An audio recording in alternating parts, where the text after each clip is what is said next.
You could be doing everything right with your money, paying your bills, not overspending, and still get denied for a loan. Not because you're being irresponsible, but because you're invisible. Lenders can't see how you handle credit, so they don't know what to expect. And that's the difference between no credit and bad credit.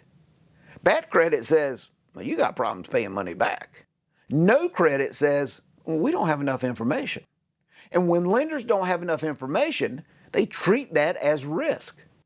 So they either deny you, which usually happens, or approve you at a higher interest rate. That's why building credit matters. So the question becomes, how do you actually build in the right way? Before you even apply for a credit card, you need one thing in place, and I cannot stress this enough. You have to have a small savings buffer. Because once you start using credit, you need the ability to pay it off. If something comes up and you don't have cash, that credit card becomes the backup. And that's where people get into trouble. But at the same time, if you don't have any credit accounts at all, there's nothing being reported about you. No payment history, no track record. And without that, you can't build a credit score. So at some point, you do need to open up that first account. And that's where this starts. Before you apply, look for pre-qualification. This lets you check your chances without a hard inquiry. If you're starting out, look at starter cards like, say, a Chase Freedom Rise or a Capital One Platinum credit card. If you don't get approved, go to a secured card. Good options include Discover It Secured Credit Card, Capital One Platinum Secured Credit Card, Bank of America Secured Credit Card. You put down a deposit, and that becomes your limit. And it reports to the credit bureaus, which is what you need. Now, once you have the account, this is where most people will get it wrong. Not getting the card, but how they use it.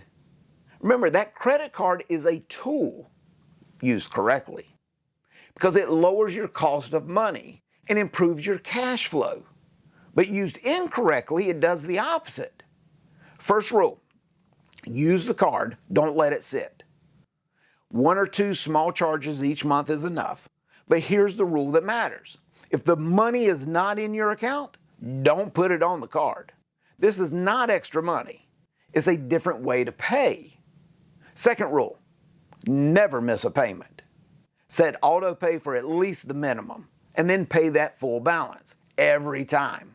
If you miss a payment, you may get a fee right away. Now, you usually won't hit your credit report until you're at least more than 30 days past due. But that does not mean you want to test it. Third rule, control what gets reported. What matters is your statement closing date. That's when your balance gets reported. Find that date. It's in your app or on your statement.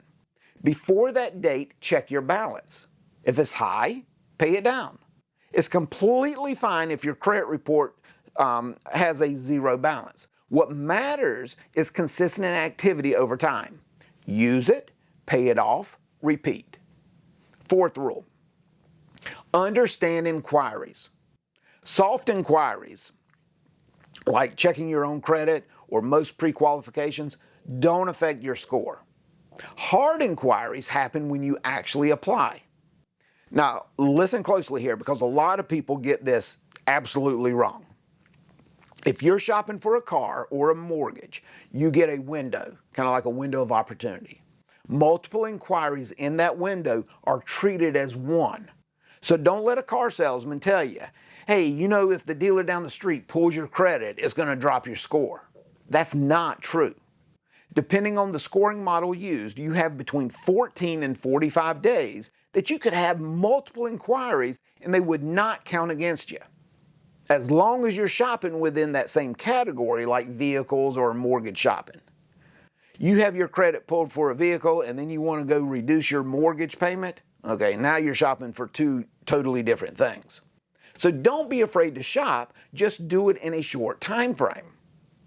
Why do we think that it's true that it's going to hurt us? I mean, it's like all these myths and mistruths that we hear. Hey, if it's on X or Reddit, it must be true. But it's not. Now, credit cards don't work that way. Each application counts. And if you're about to make a major purchase, this is critical. Do not open new credit. Do not take on new debt. I had a client that was buying a house. Everything was approved, but there was a delay and the credit expired. So we had to pull a new credit report.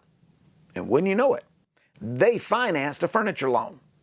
Their debt went up, the credit score dropped, and they lost the mortgage loan. So now they had furniture and no house to put it into. That's how tight this can be sometimes. Next, don't close old accounts too early. Older accounts help your history. I've got one open from 1994. I don't get any perks on it.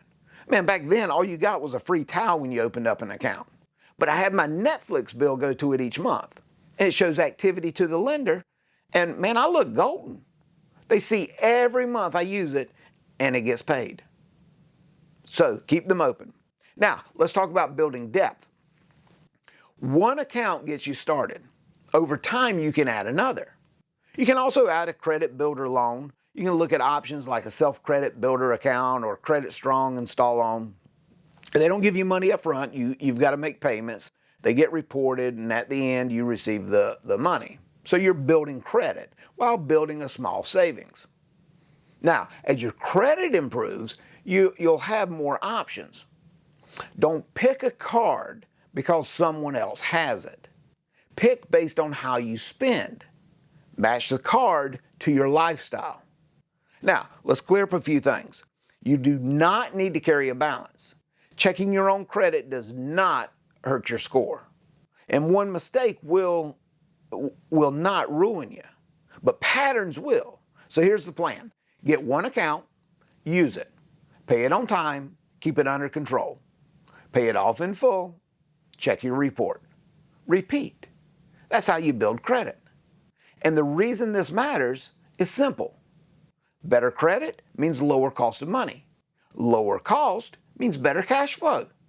Better cash flow means you can build your financial house the right way.